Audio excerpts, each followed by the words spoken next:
Hi guys, Ant Gaines Levine, NutraBio athlete, here today at bodybuilding.com to take you through a chest workout. We're gonna crush upper, middle, and lower chest, and then burn out with my 35 rep trademark burnout. This workout should take you approximately 1 hour if your rest periods are on time. If not, it could extend a little bit longer. If you're ready, grab your pre-workout and let's get after it. We're gonna start off with machine incline press. We're gonna stay around 8 reps. We're gonna hit 5 sets of this exercise, and that'll be the start of our upper chest workout.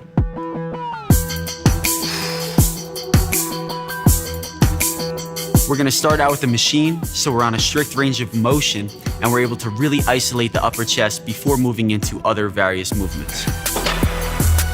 We're really gonna focus on utilizing the end of the range of motion to completely get a full contraction of the upper chest. Next up, we have incline dumbbell press. Again, the rep range is gonna be around 6 to 10, so 8 is a good mark to shoot for. We're gonna go a little bit heavier on this set and really crush that upper chest. For the incline dumbbell press, we're gonna hit 2 drop sets, totaling in 4 sets.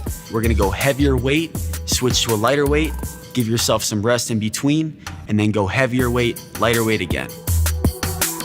So we start out warming up with the machine. Now we can ensure full range of motion, a full squeeze, and full contraction by pushing the dumbbells across the body and shortening the pectoral muscle as much as possible. When you hit that 8th rep, you should have nothing left in the tank. You wanna go till complete muscle fatigue on all these sets. Next up, we have Smith machine incline press, 3 sets of 6 to 10 reps. I like to keep the machine on a very high incline. This way I can ensure isolation of that upper chest. By utilizing the Smith machine, you can bring your hands a little bit closer and still push heavier weight and get that full contraction at the top. Next up, incline cable fly for a 35 rep burnout. Basically, we do this 35 rep burnout to target any muscle fibers that weren't crushed earlier on with the heavier weight, increasing blood flow and making sure that the nutrients get driven exactly to where we want them to go. With any 35 rep burnout, you want to choose a weight that allows you to get those 35 reps, but it should still be challenging.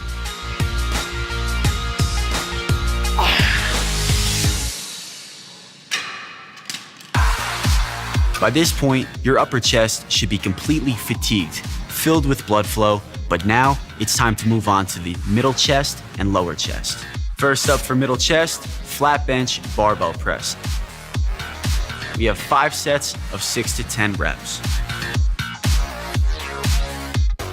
The bench press is a great compound movement to strengthen back, chest, shoulders, and even your core. If you notice on this exercise, I don't particularly lock out at the top. Instead, I'm keeping complete tension on the muscle to make sure I can maximize the full potential of the workout.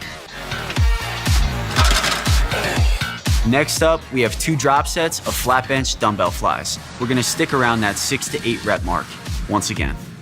During the previous bench press, we focused a lot on contraction. Now, we're gonna focus on the stretch and the squeeze. The flies are gonna ensure a full stretch and a full squeeze, maximizing blood flow and getting the nutrients exactly where we want them to go. We're hitting drop sets to completely exhaust the muscle and make sure we tax the middle chest as much as possible. Posing in between sets could maximize blood flow and ensure to keep the muscles and joints warm in the area that you're working on. Next up for middle chest, dumbbell pullovers. 3 sets of 6 to 10 reps. You really want to find the point that you can shorten the middle chest as much as possible. During this exercise, the stretch is not the importance. What's the importance is the contraction. If you go too far in this movement, you could actually start to utilize and engage the shoulders rather than the middle chest. Last up for middle chest, another 35 rep burnout, and it's gonna be mid-chest cable flies. We're gonna do these on our knees to ensure complete muscle isolation. Pick a weight that's doable but challenging. If at any point you think the weight may be too light, you can start to slow down the reps, ensuring that you completely tax the middle chest. All right, we've smashed the upper and middle chest. Now it's time to move on to decline. We're gonna start out the lower chest with a decline press, superset with decline chest dips. Both exercises, we're gonna hang out around that 6 to 8 rep mark. This particular gym didn't have a decline machine press. What we did was we angled our body in a specific way to make sure we could still hit that lower chest. What you wanna do here is raise the pelvis, arch the back, keep your elbows in, and push. At this point, your lower chest will be fatigued, but we're moving right on to decline dips to ensure complete muscle fatigue. With decline dips, you wanna push your legs backward and make sure you get a full squeeze at the top to really isolate that lower chest. By squeezing at the top, you can make sure that you're shortening the lower chest as much as possible. That will ensure a complete contraction of that lower chest throughout this movement. I recommend keeping the tension on the lower chest and not going too deep to make sure you prevent a rotator cuff injury. Your entire chest should be taxed, but it's time to burn out that lower chest with decline chest flies. Again, for this body part, we're gonna do that trademark 35 rep burnout completed in one set. Throughout this movement, by setting the scapula and keeping your chest up, you can make sure you're putting the tension on the lower chest rather than your shoulders. Once again, toward the end of this set, we want to make sure we get a full squeeze and full contraction so you completely fatigue and tax that muscle group. Remember guys, this is the last set of the day. This is what separates the men from the boys. Get it done.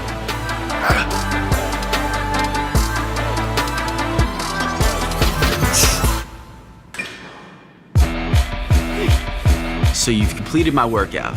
You started with the upper chest, we went to the middle chest, and then finished off with the lower chest.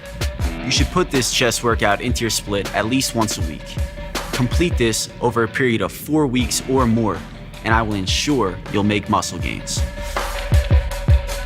The full breakdown of this workout is detailed for you below here at bodybuilding.com.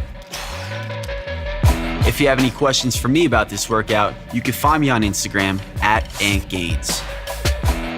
For more free videos and articles from athletes like me, come back to bodybuilding.com.